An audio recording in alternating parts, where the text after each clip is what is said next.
Assalamualaikum warahmatullahi wabarakatuh. Perkenalkan, nama saya Muhammad Syifaur Rifki Jauhari, biasa dipanggil dengan Kak Rifki. Saya mahasiswa di Universitas Kiai Haji Abdul Wahab Hasbullah, Tambak Beras, Jombang, dengan program studi Pendidikan Agama Islam, dan sekarang saya masih duduk di semester 6. Pertama-tama, marilah kita panjatkan puji syukur kehadirat Allah Subhanahu wa Ta'ala yang telah memberikan kita rahmat, hidayah, serta inayahnya, sehingga kita masih bisa bertatap muka walaupun lewat layar kaca. Biqaulina alhamdulillahirabbil alamin. Kedua kalinya sholawat serta salam semoga tetap tercurahkan kepada junjungan kita Nabi Agung Nabi Muhammad SAW yang telah membawa kita dari zaman jahiliyah menuju zaman yang terang benderang, yakni ad-dinul Islam. Ketiga kalinya,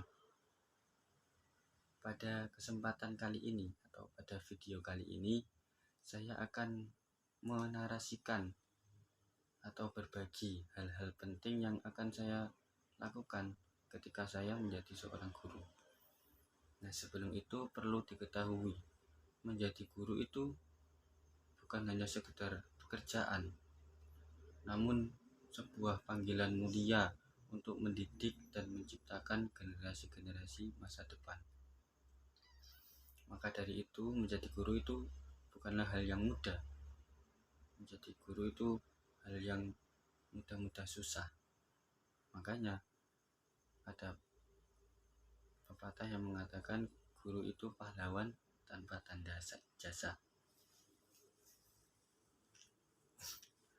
Nah, langsung saja, apa sih hal yang akan saya lakukan ketika saya menjadi seorang guru? Nah, yang pertama pasti dan jelas saya akan menyusun rencana pelaksanaan pembelajaran atau yang sering disebut dengan RPP.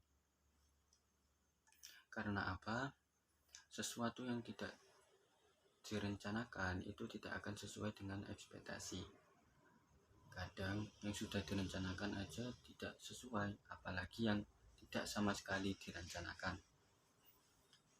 Nah, dalam menyusun RPP atau rencana pelaksanaan pembelajaran, saya harus menyusun dengan jelas dan terstruktur. Karena apa? RPP ini menjadi panduan agar proses belajar mengajar itu bisa efektif dan tujuan pembelajaran bisa tercapai. Selain itu, saya juga harus menyiapkan media-media apa saja yang harus saya bawa ketika saya mengeksekusi rencana pembelajaran tersebut. Nah, setelah menyiapkan keduanya, setelah menyusun rancangan pembelajaran, kemudian mencari media, saya akan mengidentifikasi para siswa di kelas yang akan saya ajar. Karena apa? Dengan mengidentifikasi para siswa, saya bisa lebih gampang menentukan metode apa yang akan saya terapkan pada kelas tersebut, sehingga metode yang tepat akan mempermudah siswa untuk memahami materi apa yang saya ajarkan. Nah, setelah melakukan perencanaan, merancang, terus mencari media, terus mengidentifikasikan. Nah, setelah itu saya mengeksekusi di dalam kelas. Nah, ketika di dalam kelas, saya harus mengajar sesuai dengan apa yang saya rancang sebelumnya. Dengan begitu, proses belajar mengajar akan lebih efektif dan tujuan pembelajaran bisa tercapai. Selain itu, saya juga harus menciptakan lingkungan belajar yang positif dengan menanamkan nilai-nilai kedisiplinan, nilai saling menghormati, dan nilai toleransi. Karena apa? Dengan menanamkan nilai-nilai tersebut, maka suasana di kelas akan menjadi lebih kondusif dan saling bekerja sama antar siswa untuk bisa memahami materi apa yang kita ajarkan. Selain itu, saya juga harus menciptakan suasana belajar yang aman dan nyaman, sehingga para siswa bisa dengan tenang mempelajari atau memahami materi yang kita ajarkan. Nah, selain itu, ketika di dalam kelas saya juga harus menjadi teladan bagi seorang murid. Jadi tidak hanya menanamkan nilai-nilai kedisiplinan, toleransi, terus saling menghargai, tapi saya juga harus bisa menjadi teladan sehingga para murid bisa menirukan hal-hal baik dari saya, bukan hanya di kelas, bahkan ketika di luar sekolah ataupun dimanapun itu, saya tetap harus menjadi teladan yang baik bagi para murid. Dengan begitu baru bisa disebut dengan guru. Nah, selain itu, ketika mengeksekusi rencana pembelajaran tadi, saya juga harus menyiapkan metode-metode yang sangat variatif. Jadi tidak hanya metode yang monoton, sehingga para murid itu tidak gampang bosan untuk mempelajari materi apa yang saya ajarkan. Dengan begitu, para murid bisa lebih mudah untuk menangkap pemahaman materi-materi yang diajarkan. Nah, makanya dari awal tadi saya harus mengidentifikasi para siswa di kelas yang akan saya ajar. Saya harus menggunakan metode yang bagaimana, terus karakteristik para siswa itu bagaimana, apakah ada yang nakal atau ada yang pintar. Nah, sehingga tidak ada yang namanya telat pelajaran, semua rata, jadi saling paham.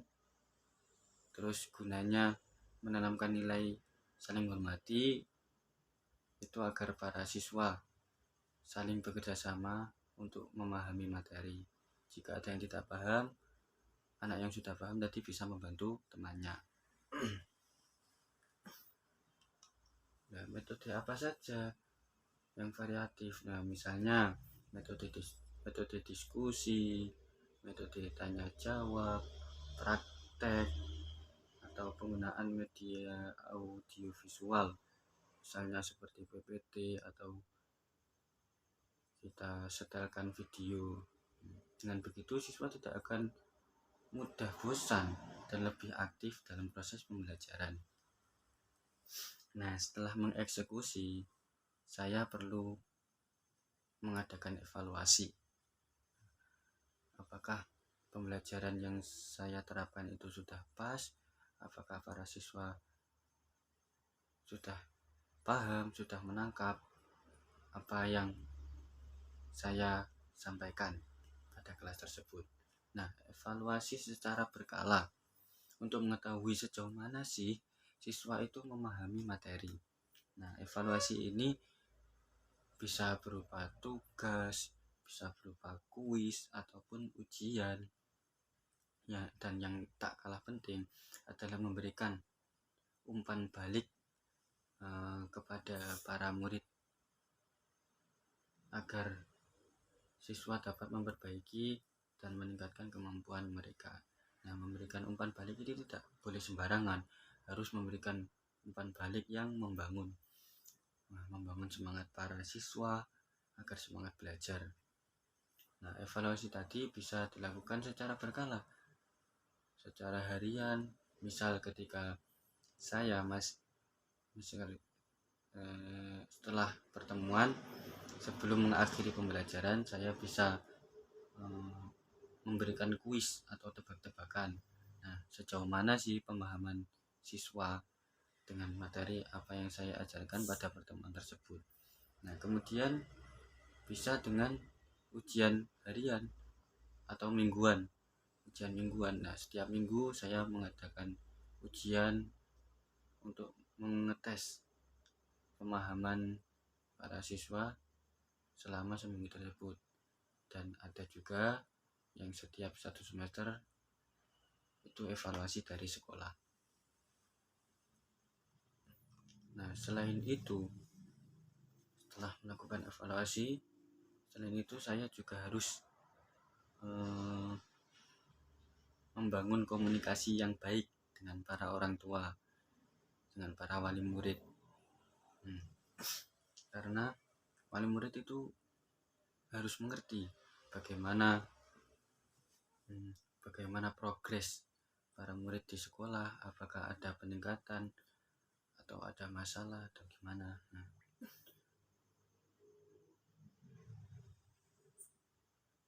Selain itu, saya juga harus berkolaborasi dengan rekan-rekan guru yang lain untuk menciptakan metode-metode yang baru, yang variatif, agar bisa membangun semangat para peserta didik dalam pembelajaran di kelas. Nah, selain itu, saya juga harus memberikan motivasi, menjadi motivator, menjadi pembimbing bagi para peserta didik. Terkadang saya tidak tahu murid itu mengalami kesulitan belajar karena apa. Nah, itu bisa dengan cara mengidentifikasi tadi, mengamati, atau bisa langsung wawancara dengan rekan-rekan sekelasnya, atau bisa juga bertatap muka dengan murid itu langsung. Nah, setelah saya mengetahui problematika siswa tersebut, saya bisa memberi motivasi untuk membangun semangat siswa tersebut dalam kegiatan belajar mengajar. Serta saya juga akan mendukung para siswa yang memiliki minat dan bakat. Nah, sehingga terkadang para siswa itu tidak sama, memiliki minat dan bakat yang tidak sama. Ada yang minat di bidang matematika, ada yang minat di bidang bahasa Arab. Nah, jadi tidak bisa disamaratakan. Maka dari itu, saya harus memberi motivasi, memberi dukungan kepada siswa tersebut,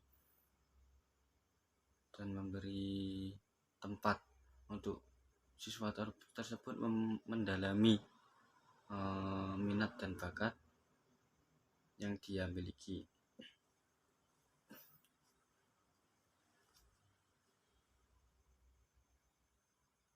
Nah,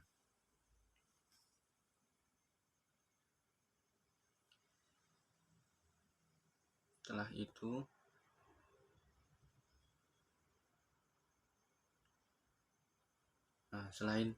selain hal-hal yang tadi, saya juga harus mengevaluasi diri saya sendiri, apakah saya sudah pas dalam mengajar atau saya harus meningkatkan profesionalitas saya. Nah, meningkatkan profesionalitas tersebut saya bisa dengan mengikuti misal seminar ataupun pelatihan. Nah, dengan mengikuti agenda-agenda tersebut atau kegiatan tersebut, saya bisa meningkatkan kualitas mengajar saya, bisa meningkatkan kualitas saya sebagai guru, serta menambah wawasan saya bagaimana sih menjadi guru yang baik itu, serta meningkatkan profesionalitas saya ketika mengajar. Nah, sebagai penutup, menjadi guru itu tanggung jawab yang sangat besar, karena yang namanya guru itu digugu dan ditiru. Saat lakon-lakon itu bisa ditiru oleh murid. Maka dari itu, saya sebagai guru harus menjaga akhlakul karimah, serta menjaga sikap saya baik di sekolah maupun di luar sekolah, sehingga para murid itu bisa menjadikan saya sebagai teladan yang baik. Nah, dengan melakukan hal-hal yang saya sebutkan tadi, saya itu tidak hanya mengajar tapi juga mendidik dan menginspirasi generasi penerus bangsa. Nah, mencetak generasi penerus bangsa. Nah, mungkin cukup sekian dari saya. Bila ada kurang dan lebihnya, saya mohon maaf sebanyak-banyaknya. Wallahul muwaffiq ila aqwamit thoriq. Wassalamualaikum warahmatullahi wabarakatuh.